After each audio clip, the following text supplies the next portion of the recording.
Hello everyone, how are you doing? This is MD Tech here for another quick tutorial.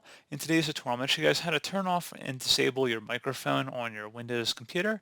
So this tutorial will apply for Windows 11, Windows 10, as well as earlier versions of Windows like Windows 7, 8, and Vista even.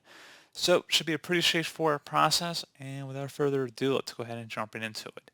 So all you have to do is open up the search menu, type in Device Manager.